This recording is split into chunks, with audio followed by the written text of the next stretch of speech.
Great. Well, thanks very much for coming. Just very quickly before I hand over to John Rogers, who's going to chair this session. We've got two talks. We've got this one, and then there's a short half-an-hour break, and then there's another one. They're interconnected, and what we're trying to do in these is talk around the sort of ideas that we've been thinking about through the hiCraft project, which is a research project funded by HRC, mainly undertaken at Northumbria University in Newcastle, also involving Newcastle University. And it's the idea of bringing craft as both a lens and a material practice to thinking about concerns about how we connect digitally. The first session will be a kind of critical situating of kind of where we are with internet and broadly connected digital cultures now. The second one, which I'll be involved in, we have more panel members, you can see in the bottom, will be more around this craft proposition. So I'll just quickly introduce the speakers for now, and then I will disappear, and I hope to see you all at 2:30 in our second session. So John Rogers is a colleague of mine working on the hiCraft project, and he's a professor of creative technology at Northumbria, and so he's someone that's taken a very hands-on approach to understanding the human relations with emerging technologies and making things to uncover yet untold stories about our relationship with the internet and how these technologies might unfold. And then we have Dr. Amy Elliott. She's a designer, researcher, excuse me, and exploring how technology encodes values.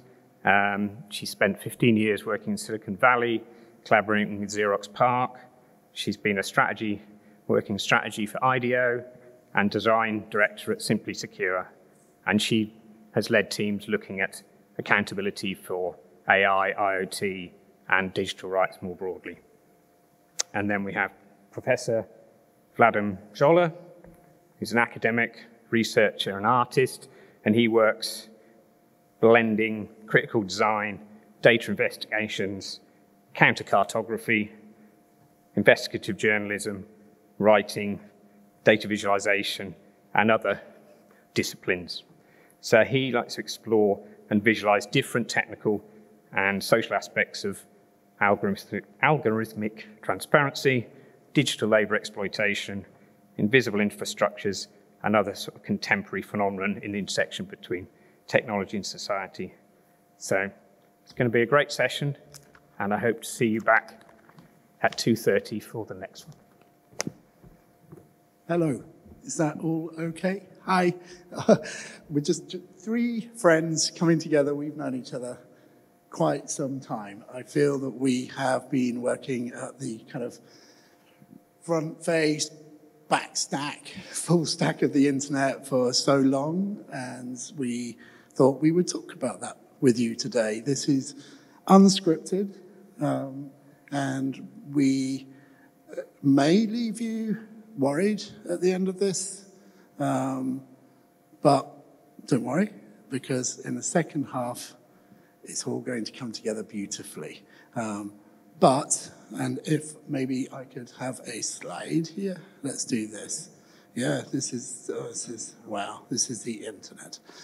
So let's talk about the internet. You all know what this is and what it's about. And you know how powerful and personal it is. But if you ask one of the most powerful AIs dealing with search through images, and you say, hey, Google, what is the internet? This is the slides that you get back. Really boring. It's so blue and peopleless and barren, and I don't know, it just feels contrived, and it isn't the internet that I got excited about working with maybe close to its beginnings, maybe 25 years ago. And the playfulness and the kind of joy and the enchantment and wonder it could bring into our lives, and what is some kind of blue diagram of a cloud. Wow, great, move on. And I think that's important. And why is that important? It basically says, well, if you were looking to ask an AI about itself, This is its internal model. This is what it's presenting. And it's the bottom one, right, this one. Huh. This really, really, really upset me. I kind of love Apple. I know lots of people that work there. My students from 20 odd years ago are now, leading the world and creating amazing products. And this advert, I think, that got a huge backlash. And was it May or June?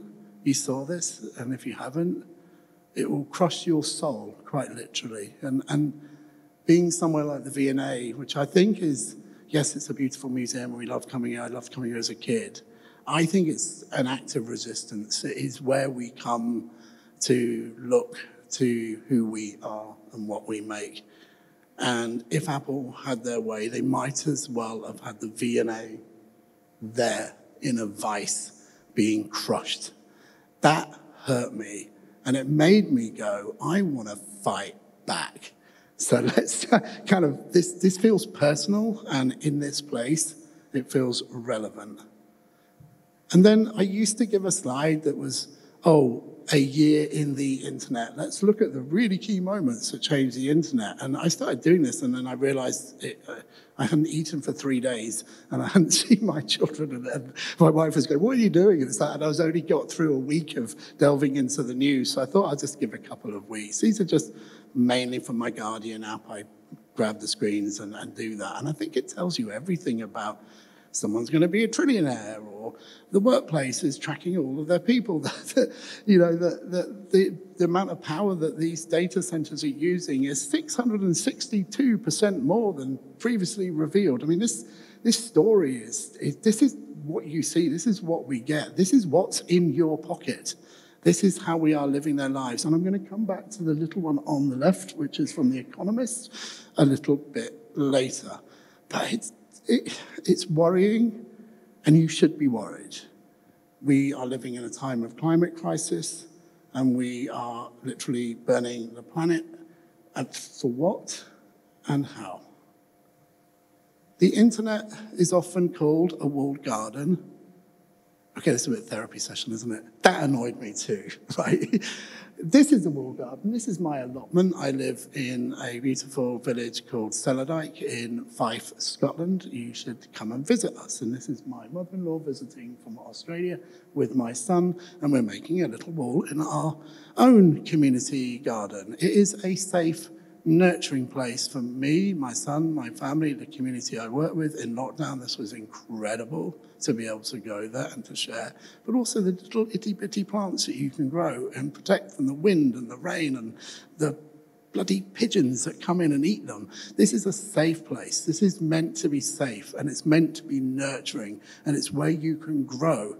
Equally, the harbour, yes, I do, Amy, fellow cold water swimmer. We swim a lot, and this is a safe place to swim, and you can go freely in and out. And it was amazing during lockdown. I'd be like, I've just left the country, because I swam out of the harbour walls, and it's there to protect me.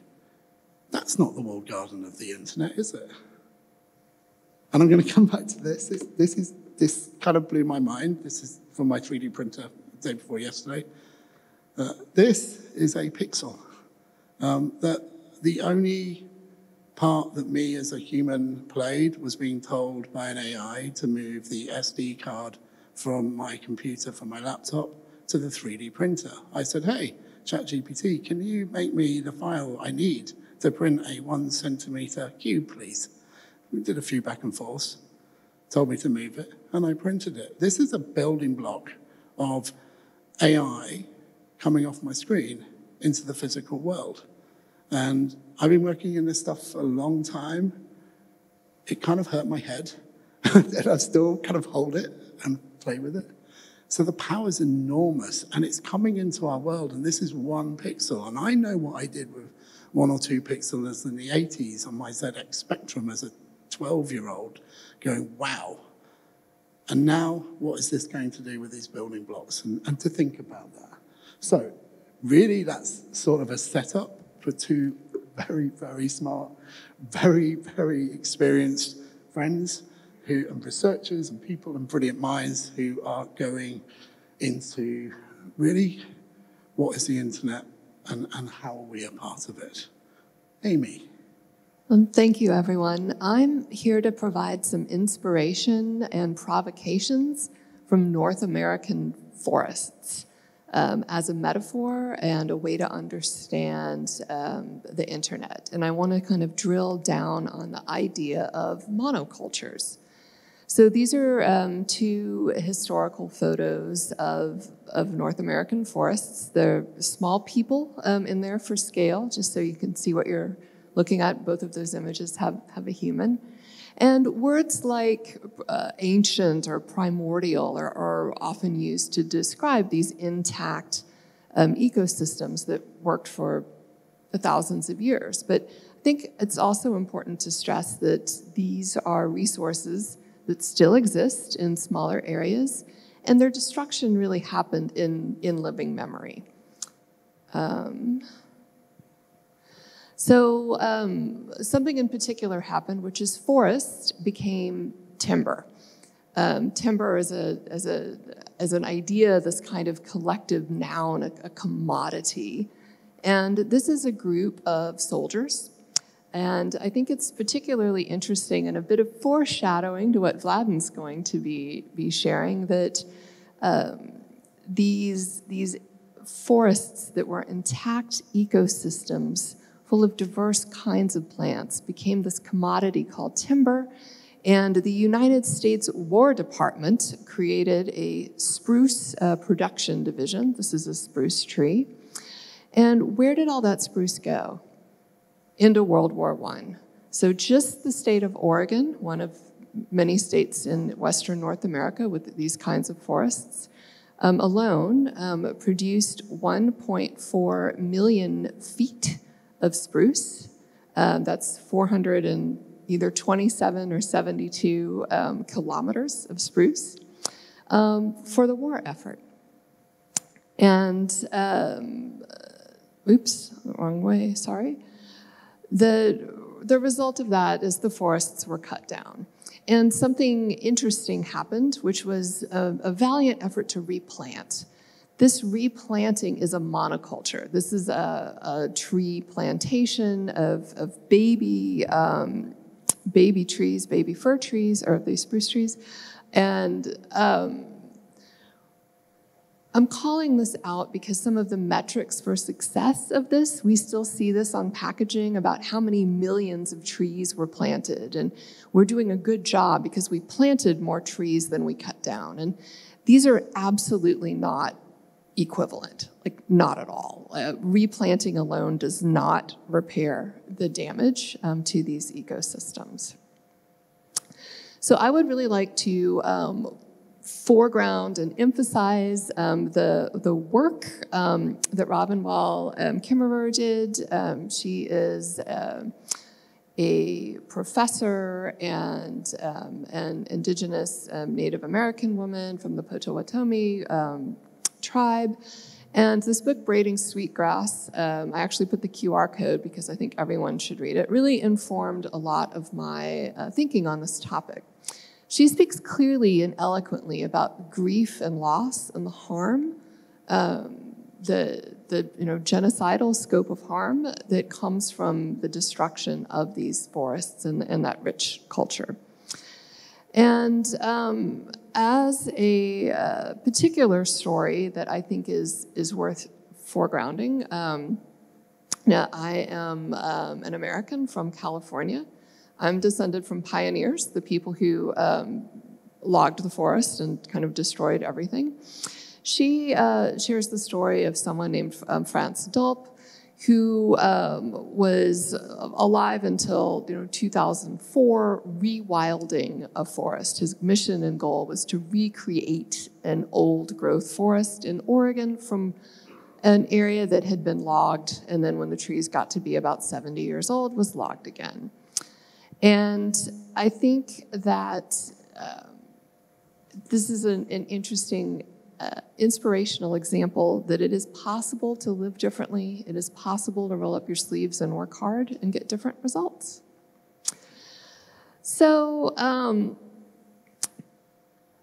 This is where I make a kind of provocative connection to the world of the internet from the world of forests. And just quoting directly from Braiding Sweetgrass, I'd like to say that it's also difficult for me to feel the connection to the natural world when I look at these digital experiences, the petroleum product, casing, and how does all this infrastructure that's hidden work? And if we think of ourselves as within the ecosystem and not separate from it, what might that unlock? So when I consider the historical internet experience, the 1990s internet that I still believe in, it had a number of usability challenges. On the right-hand side, this is a text-based email client that required kind of awkward cord-like left-hand key combinations just to do basic things like read and reply and send to email. But at this time, during the time that Franz Dolp was still alive and planting his old growth forest, the internet was far less of a monoculture. It was more like a forest. It was more networked in the sense of organisms that are interdependent in some ways. What's happened since then is a kind of commodification, and I'm jumping all the way past the user experience into talking about compute. When we think about how AI is powered, the infrastructure that sits behind the easy, kind of too easy front ends of the chat GPTs of the world, we're now seeing a foregrounding of the word compute. How much compute does that take? And I'm quoting directly kind of from the Sales Like Amazon Web Services site here, because I think compute puts me in mind of words like timber and words like fish. So a fish, one fish, two fish. A fish is an organism. But when we speak of fisheries and fish stocks, there's this kind of flattening into a commodity. And I'm hearing kind of similar tones in compute. So in addition to the commodification, there's also this application. And application is really part of this land grab and a particular kind of surveillance capitalist system that's centered on the west coast of the United States, those same places that in living memory had these rich forests. And it's all about trying to get more of things quicker than your neighbor does. These apps are all competing with each other. This is still a kind of monoculture. I want to be very clear that I don't consider having a phone with 100 or 200 apps evidence of a diverse and thriving internet. There are only 2 app stores. This is all extremely homogeneous. Let's not confuse a tree plantation with a forest.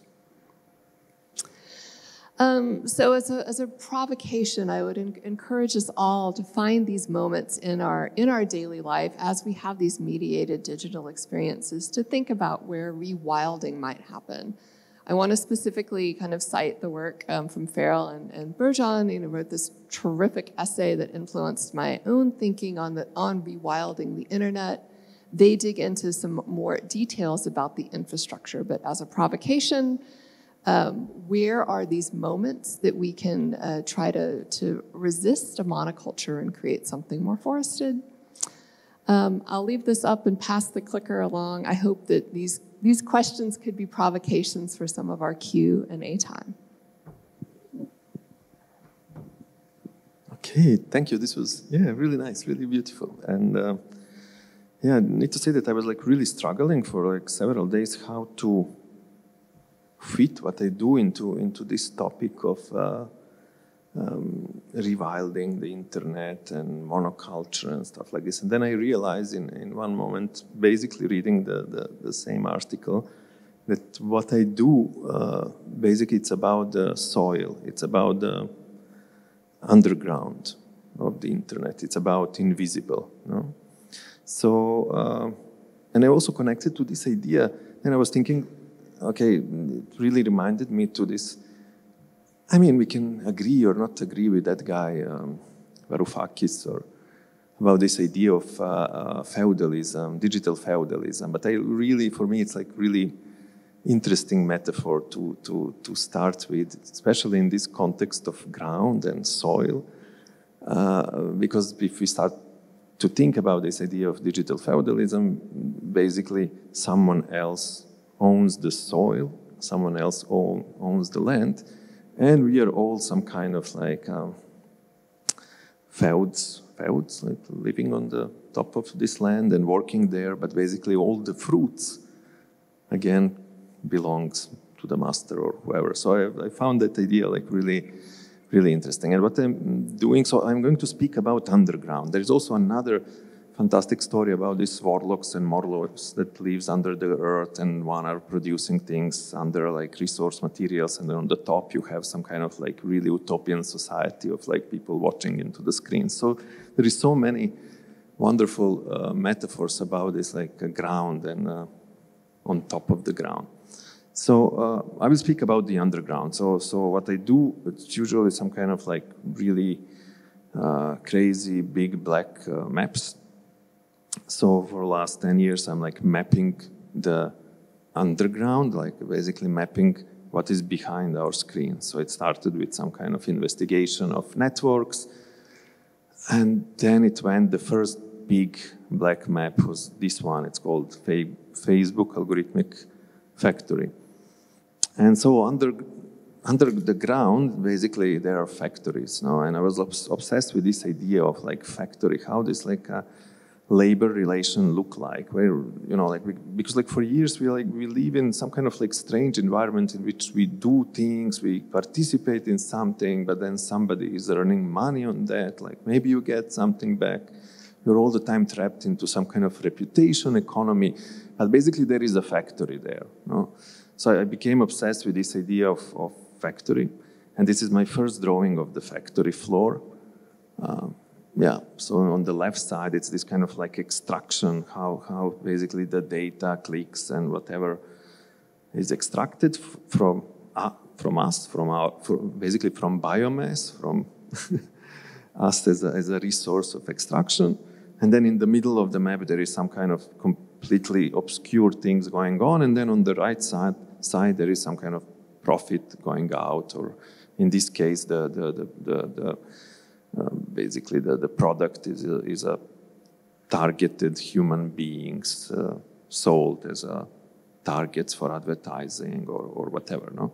But for me, like, it was like really mysterious what is happening inside of that. And for this one, we use like some kind of investigation of, I don't know, 8,000 publicly available patents and so on, so on. But I want to speak about like, so if we speak about this underground, it's always like, okay, I'm really good in you know, presenting the problems, and I have no idea about solutions, but I kind of accept this as a, okay, this is who I am, and this is what I do. That's part two. We're good. Yeah, so I'm okay. So, but by presenting the problems, maybe I'm pointing into something that is in the same time also a solution, so like what to think about. So here it was about like algorithmic transparency. Idea was like, okay, maybe we should know how those things are working. And we spent like 1 year or 2 years like drawing this map. And at the end, this map, it's never going to be true, you know, because like from the position of someone who is outside of this factory, our capacity to understand how this works is like really, really minimal, no? But in a way, it's some kind of the only drawing. This is like from 2014 or something like this, so it's almost 10 years ago. And we still don't have a drawings of the factory. We still don't have those maps that explain all of those algorithmic processes, no? So in a way, like this is like, so my first, like if we want to build some kind of rewiring, making internet different, maybe we can start with transparency, you know, like what's going on there, like under the hood. And maybe open source, it's a solution. Maybe like, I don't know, many different regulation of transparency, but still nobody is making maps like this. And it was kind of promised by GDPR that this will happen, but it didn't somehow. Yeah, for me, that was like and what came for me as a question back then, it was like this kind of, I didn't understood this kind of relation, like a labor relation that exists in these underground factories that we work in. Like, are we like a resource, or we are like a product, or we are like workers? Like, I don't know, like I didn't get it, you know, but in a way that stayed with me for such a long time. And then another black map, and this one, it's also buried somewhere in this building on some hard drive or something. And so it's a part of the collection here. It's called the Anatomy of an AI System.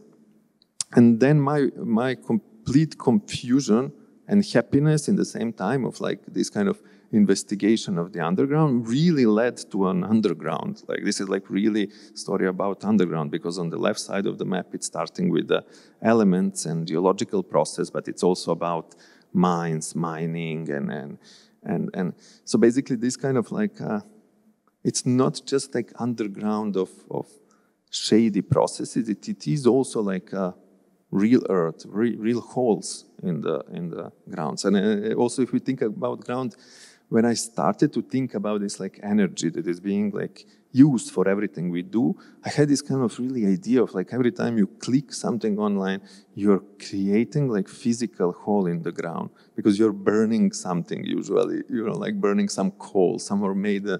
And this kind of relation between like materiality and the internet and the surface and what is like going on under really stayed with me for a long time. And maybe I can speak. I hope many of you saw this map somewhere before, but it is about it. Is on the left side you have like a birth of one device. In this case, it's Amazon Echo. In the middle you have a life, and then on the right side you have a death. And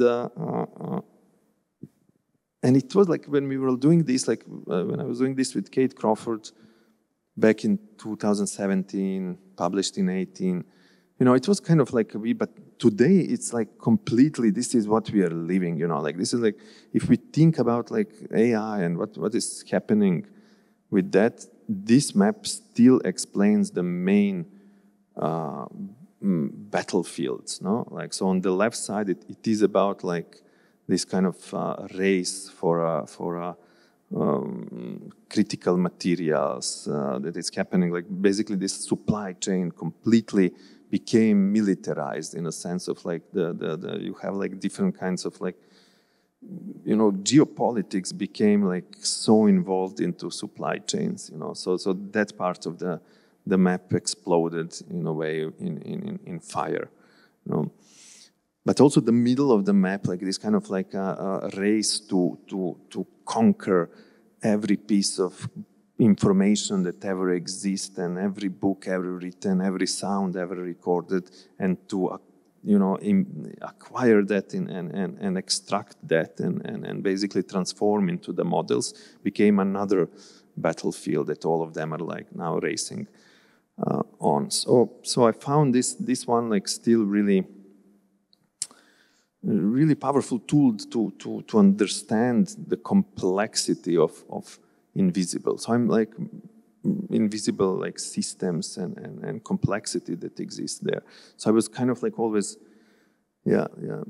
coming back to this one. And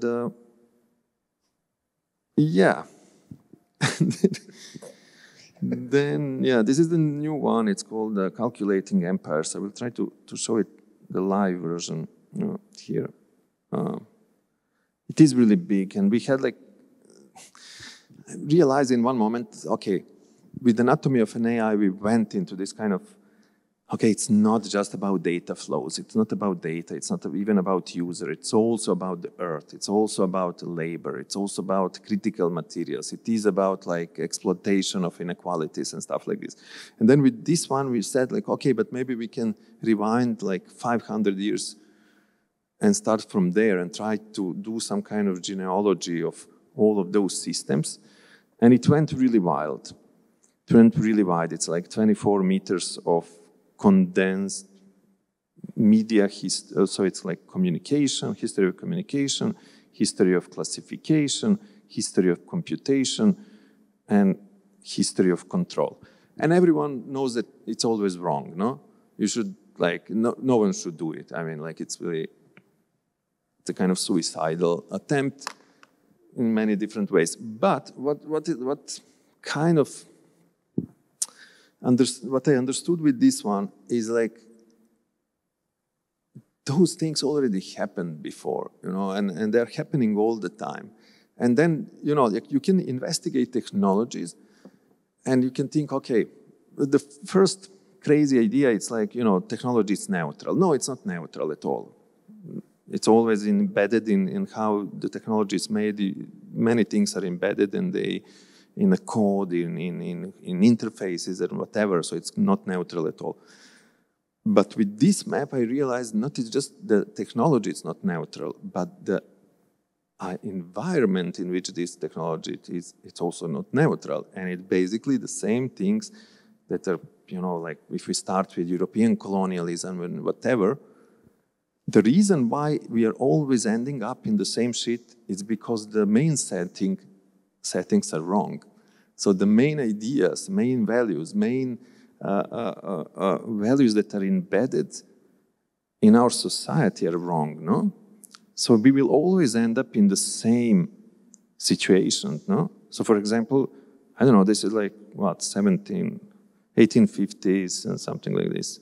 It looks absolutely the same like today. We have like a new imperialism or like new technological imperialism or however we can call it. Monopoly capitalism, 5 companies. Industrial capitalism, new forms of labor, AI. Okay, what is maybe missing is this kind of new Marxism, finance capitalism. It's basically, if you start to go there, you see that all of those, like, for example, for me, like history of classification was like completely crazy field. Like, when you start from there, you understand, like, we are constantly making the same mistakes, no? Okay. This was too long, huh? No, it's beautiful. And I didn't, because of your privacy, I really wanted to take a picture of you all, the audience, when you dropped that map. It was just like, wow, you have been busy for the last, this is why I haven't seen you for maybe a couple of years. He has been in his studio producing this map, and we could probably just all spend years looking.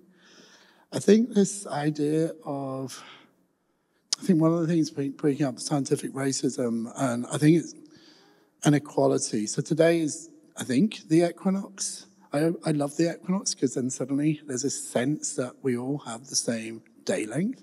My friends in India, you'll see her later. It's like, I'll be boasting in the summer, oh yeah, Scotland, it doesn't get dark. In the winter, I'll be going, oh, we've only got 3 hours of light.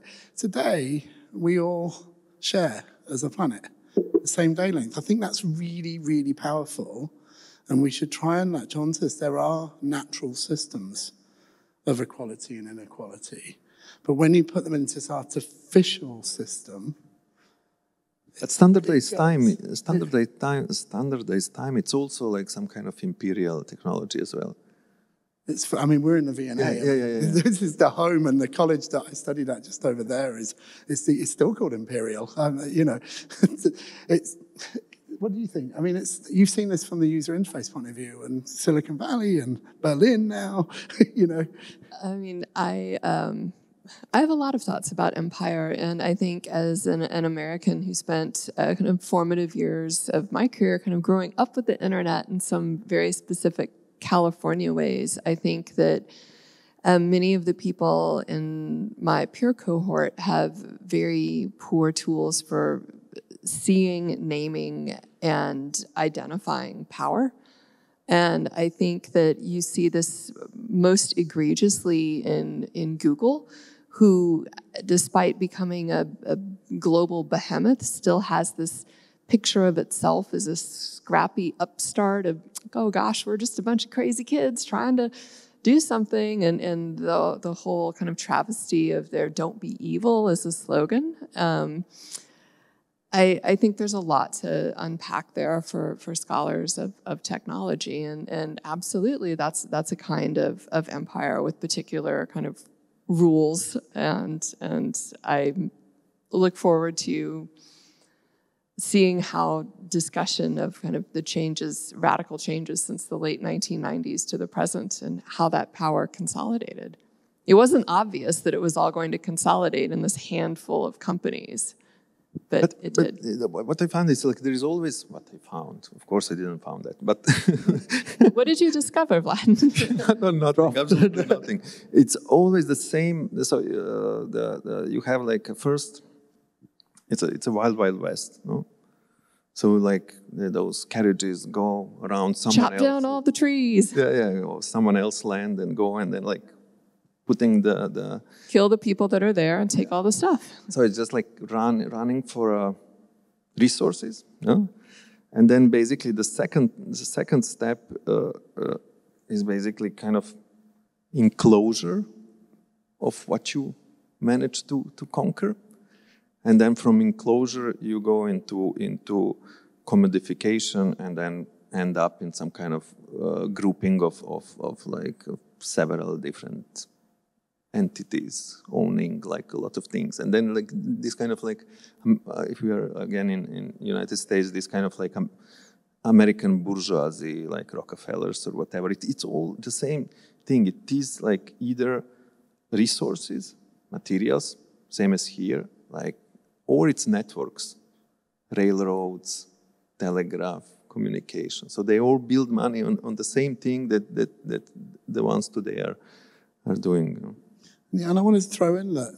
Do you know this stuff is fixable? Like we're not going to solve the internet today, but you just think of simple things could radically change for all of you. I don't know how many of you write code or build things. If I said to you, hey, why don't you build your own social network? Or why don't you build your own messaging system? You'd be like, what's the point? Because there's no point me writing my own, I don't know, John's app, because I can't talk to WhatsApp. And my dad, who's 87, is just not going to, he won't join Signal now. You know, he's not going to move. Telegram, let's not talk about that. Actually, there's a real simple fix. Make all messaging systems interoperable and you can send messages and have a standard. Then John's app has 20 people on it. That's cool because they can also still talk to WhatsApp or Signal or Telegram or, you know, Vlad app. I don't know. It's good that we can have that one. You know, I mean, I think there's some interesting things that have happened around knowledge and who has access to code and coding. And in different parts of my career, I'd worked really hard to encourage women and girls to code. And you know, we were going to have this kind of gender equality utopia, and by giving the tools and skills and knowledge for girls and young women to earn these great livelihoods as programmers. And I mean, the data are pretty clear that just didn't happen. Like it's not a pipeline problem. There's crushing systemic sexism and structural features that no matter how earnestly we get the girls going with code, who's in the boardroom and how power works is still not really changing in kind of the same ways. Yeah, it's deliberate, isn't it? I mean, the harbour that I showed you works. If it was entirely closed, that's stupid. How would a boat get in and out of a completely closed harbour? I mean, great for my swimming, not so good for the wildlife and not so good for the tide and the boats coming in. So you can have something safe and protected and secure, but it's interoperable. Someone in Celladike, the harbour there, doesn't have to talk to someone in France or Kerala in order to understand how a harbour works. It works in the local context, but they're interoperable. And they can, okay, we can talk about government rules, and let's not go there right now, especially in this country, but there are ways of going in and out, and they do that. So they can work locally and connect globally. Simple fixes can do this. I'm not saying we have to get rid of everything. We're not saying, oh, let's just go in with the bulldozers and take out Silicon Valley. There's, oh, my students are there, your friends are there, your family are there. You know, this is about having responsible governance and policy that enables us to play nicely together and to enable people to make things, to bring back that spirit of startup or, I think the craft and just hitting the point around like hiCraft and crafting, knowing how to make things does actually matter. And I mean, I think that it's worth pointing out that all of these AI assistants that can do wonderful things like produce these blocks are creating a wild west of people creating no-code and low-code apps where you just outsource all of that to these assistants. And the result is that people don't actually kind of know what they've made or how all the parts work together. Carry on, and then I'm going to move to the final slide. I think Mark, I'm seeing like you're leading towards like, and I really like that towards the happy end of this film, but let's just explore possibility of not happy end. In a sense, what if it's a different story this time? So we failed last time, no? But we got like really excellent starting point. So if you go deep into the internet protocols, it's fantastic. It's the most beautiful. Like it's like everyone is the same. Everyone like does, you know, like receiver, sender. Everyone it's a TV, you know. Fantastic. And we managed to screw this up. Not we. Okay, we together with them. No. But in order to participate in that game, what did you need? Few $100 computer, modem, and that's it. And you can make your own little crazy company, your little crazy app and stuff like this. Is it the same this time? I'm not so sure that this is the same, because I think starting point now, it starts with like $500 million to participate in this game, because the starting position now, it's starting with 10,000 NVIDIA A100 graphic cards. That compute's not cheap. We're going to go to a final slide here. This one, can you pop into the slide? I'll probably move to Justin's talk now. Okay, so while we're doing this, we're going to go to questions in like 1 minute. But I want to leave you with a thought. This one from the news this week, and this has been bubbling away. Moore's Law. The surprising prediction by Gordon Moore from Intel in about 1965 that you could put twice the number of transistors into the same space of silicon every 2 years. Every 2 years, computers doubled, they got faster, they got more powerful, and that rate has continued until now. And there's a load of questions around this, it's not certain, but people are seriously talking about, have we reached the end of Moore's Law? Which for me, actually, getting the new Raspberry Pi 5 computer was like so far ahead of the Raspberry Pi 4. Like the leap compared to an iPhone or a MacBook was enormous. The big tech hair that was raced ahead is getting caught up by the slow tech open hardware, the more democratic. They're a nightmare to code. They're really hard. The maker experience of them is really frustrating, but I love it, love-hate. And so I want to hold that. There is some kind of hope out there that what happens when the chip production doesn't get faster, it's the same. What happens then to the stuff that's catching up? And there might be, you might have a local chip manufacturer, or you might have a local hardware person. You might have someone crafting this for you, because there's no advantage in hardware. That, for me, is the kind of equinox of silicon that the laws of physics might just protect us. Questions?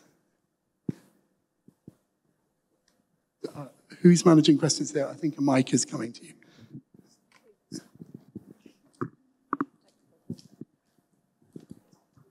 Brilliant conversation, thank you. So if we think about the history of capitalism in terms of exploiting more and more and more of the world and now human life and attention, if we go back before the digital revolution, a lot of the counterculture against capitalism and neoliberalism is preservation. So it wasn't only how we exploit and tear down old growth forests, it's the notion of creating bulwarks against capitalism so that we have preservation of forests and the history of the park system in America, for example. But what does that look like in the digital revolution, the digital age? It means preserving offline culture. It means preserving human workers. It means preserving human creativity. Now, however obvious that sounds, what amazes me is that whenever I go to talks or I read internet criticism or I read academic papers, we're always talking, always talking about how to make the internet better. And we will clean up the internet eventually. It's inevitable because it's not sustainable. But what I never ever hear really discussed is preservation of the human domain, of offline culture. So maybe if you can speak to that or even speak to the sort of conundrum, you would always hear that in the past. We need to preserve old growth forests. So some of the work that I've done this year has been looking at the changes from generative AI on the creative industries. And I think that's one place where there are some of these conversations. As a freelancer, I'm now starting to see contracts that are contractually stipulating that generative AI will not be used in the production of any of these deliverables. And there are these little hints around how are the creatives who created the bodies of work on which all of these assistants are trained acknowledged and compensated. Is that the same as preserving online culture? No, I don't think it goes as far as what you're saying. I mean, I agree. I think it would be really helpful to hear some of that, but I am seeing some early indicators that that this is an extractive proposition, and that the reason that the chat GPTs and similar of the world can produce this kind of statistically generated text is because it's designed to be something like in the middle, something in the median of the solution space, and that there's still room for creativity, for excellence, but it's good enough for many cases. And I would like to see more people pushing back against that and understanding like what's lost, what kinds of craft and professional types of knowledge are we marginalizing. Did you? I have some example, but maybe it is connected and maybe it's not. We had like one idea like many years ago, like to try to find the word that or some the word that it's not, you know, collected by Google, that it's not you know, extracted by this like Google capturing machine, you know, so some kind of imaginary word that exists outside of the capture. And then really interesting, so, and we did like a technical research trying to go like to trying to find a list of words, you know, and basically so the idea was like to go like higher or lower than the resolution. So something that's bigger than resolution of Google crawler are basically words that are longer than, I don't know, like 200 characters or something like this. So only words that are longer than 200 characters are not captured, or something that is like really small. But what was then for me like really interesting, and okay, if I find the word that is not captured, how I can preserve that wilderness, or however we call that, how we can preserve it. Like we cannot speak about it, we cannot write it anywhere, it cannot be captured by camera, it cannot be, so how we can like speak about, like how we can keep the secret about the word that is not captured.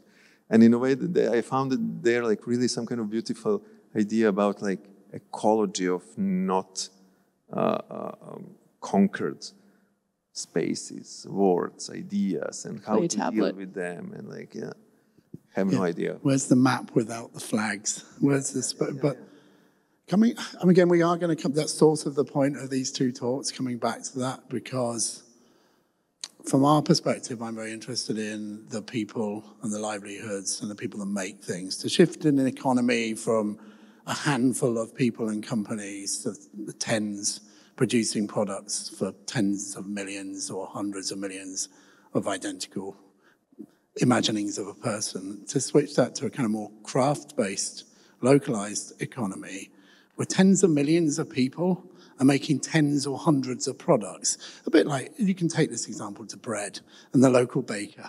You know, the white bread production of, I think, the Chorley production system took away bakers in Britain, and bread is pretty shit here if you've lived somewhere that makes great bread. It's getting better and it's got hipster, but it costs you ridiculous amounts to make a sourdough. Buy it for what I think I saw one for £7.50 yesterday. And that wouldn't survive in my village, I'm telling you that right now. But I can make bread at home. And no one's stopping me. No one's owning that wheat and preventing me. And I know this is super simplistic, but that kind of bakery model is really important for the ecology of small towns and villages, for identity, for culture. And you find bread all around the world. I mean, it might, or something fermented, it might be in Italy or a dosa, or, you know, we can go around the world and we can talk about what we've done with that, but you can't. You see Instagram, TikTok, I don't know, YouTube, it's white sliced bread and it's ultra processed and it ain't good for people. And we need to bring that discussion back to that. Sorry, we win. Yeah, please. Thank you. I've got about 60 questions, most of which I've forgotten as you talked on. So I want to pick up a little bit, though, one of the things for me that is a challenge with the internet is my entire social life is on the internet. I have moved countries several times in my childhood and in my adult life. I'm one of those people who can't answer the question, where are you from, without a dissertation. And I realized a little while back during the pandemic, I have made no effort to meet my neighbors. I've been living where I live for 8 years. And it's not that I dislike them. I know who they are. I smile at them. I occasionally run into them in the supermarket and we're like, oh, wow, hi, yeah, you know. Because the internet's made my social life so much easier online, and both I and my partner have almost our entire social lives online. And I worry that we've done that to our children as well, in a way that makes it incredibly possible for them to have an incredibly diverse and supportive community of people. And, you know, speaking about, say, queer culture, this has been hugely important. You know, the importance of the internet to the mental health of young queer people is phenomenal. That's essential. Do we need this to break for us to be forced to do that? And the pandemic did a little bit of that. I met my neighbors during the pandemic, ironically, when I couldn't talk to them.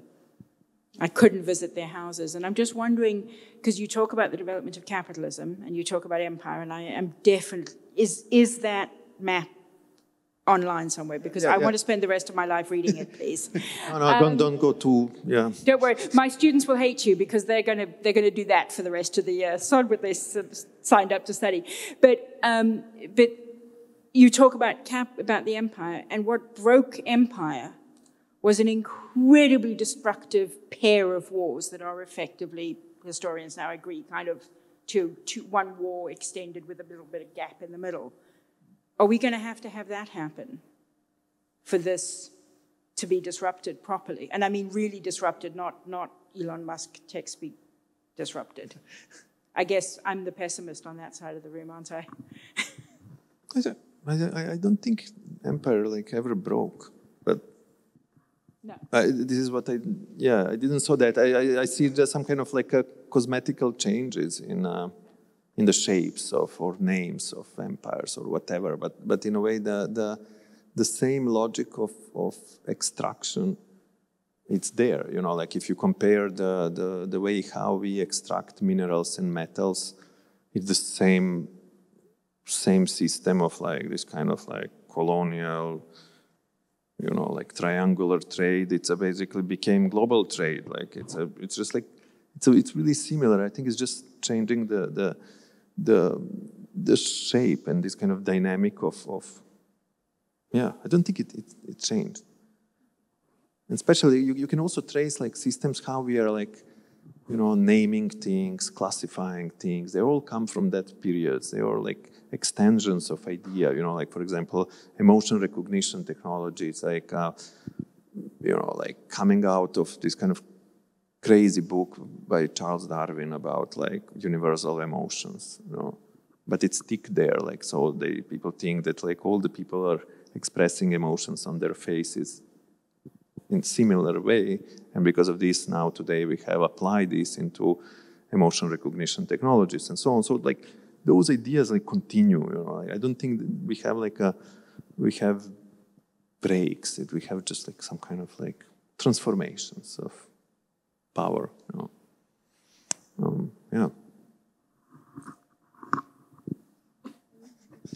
One example, I think, yes, there were the destructive wars at the end of the empire, but there were other stories too. One that I learned from a friend of I might talk about this in a minute, but our friend Babitha, who talked to me about this, was the caddy loom. So being able to create cotton or silk not in the factories and extractive factories, actually in Dundee and that part of Scotland. There's huge houses from where all of the cotton was taken and then made in factories in Scotland and then shipped to the empire, was taking away local livelihoods.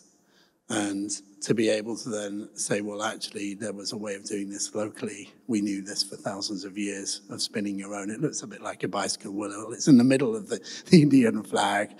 And suddenly, tens of thousands or millions of people across India started making their own cotton on tiny homemade wheels. And that disrupted in the way that we want the British colonial cotton production system that was extractive. And for me, things like Raspberry Pi or Arduino or other things that haven't come around yet, but it does take effort and coordination. They are disparate communities. They are hard. It's really hard to do this stuff. And I think for me, that's where the importance of making is so important. Gillian Crampton Smith, my long-term mentor, and she was a pioneer of human-computer interaction design in the 80s and 90s, just around the corner from here. And a talk that we had her in with Mozilla maybe 8 years ago, someone asked, what one thing should we do? She's just said, let's teach craft at school. Let's ensure that that way of thinking is embedded so early on, because it's an act of power and it gives you control over the material world. And do we want that control over the material? He holds up a pink thing that you can't see, ridiculous. But do we want the control to come from an AI producing a block, and there comes another block, a building block, and bootstraps its way into our lives? Or do we want to carve or make them ourselves? I think that is also a question of people and a question of power and a question of empire.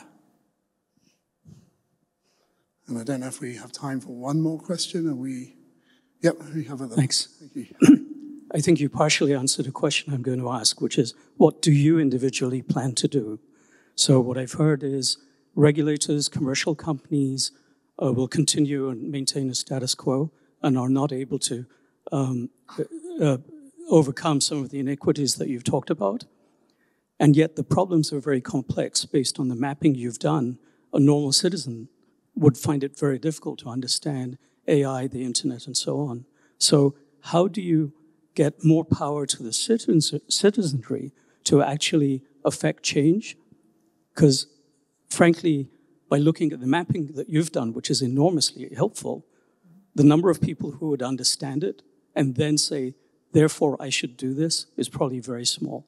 So again, the question is, what would you do? So I think you partially answered the question. I was wondering the others. I'm planning on making art and building some embroidery skills. I feel like the trajectory of my career has had a very Silicon Valley capitalist-focused chapter, a public interest computing chapter focused on kind of NGOs and data sovereignty. And I'm looking to build some other approaches and ways of making, and I'm not sure what will come of it, but it's an exploration that I look forward to. My answer is simple. If you are someone that can code and you are getting quite wealthy off of this through Silicon Valley or another way, learn to teach. This week, find 5 people to teach your craft to bring them into your world and get them to teach others to do this. It's so simple. But we need to have, the only way this is going to happen is with a transference of knowledge between those that can and those that can't. And if you can't do this, find someone to teach you. I'm happy to do it. I've been doing it for 25 years, probably at the sacrifice of my amazing AI career I was going to have in 1995. But hey, you still have your act 3, right? Yeah. Third act. But I have my big pixel. So yeah, the answer's in teaching and the responsibility of anyone that can do it to show others, and the responsibility, if you can't, to ask. Yeah. Yeah, this is always the hardest question. I think for me personally, like maybe it's a few things. I want to spend more time with my family. Like, I want to spend more time at home. This is what I really want. Okay, if you ask like what you really want. Other thing, what I really want and what I really miss, that I didn't study philosophy. I would suggest people to study philosophy or something like this, because I think we are living a crisis of reason, of like ideas, of concepts, solutions, and I think probably philosophy or like some social sciences, it's the answer to that. So the answer, it's not in technology. It's more in like arts or philosophy, something like that. That's my I don't know. I understand it doesn't solve anything, but maybe it do. I don't know. Maybe if we have some kind of thinking about things. And we're going to continue this with far more answers than questions in part 2 with Justin Marshall and the team in 28 minutes from now. Thank you for staying the whole length.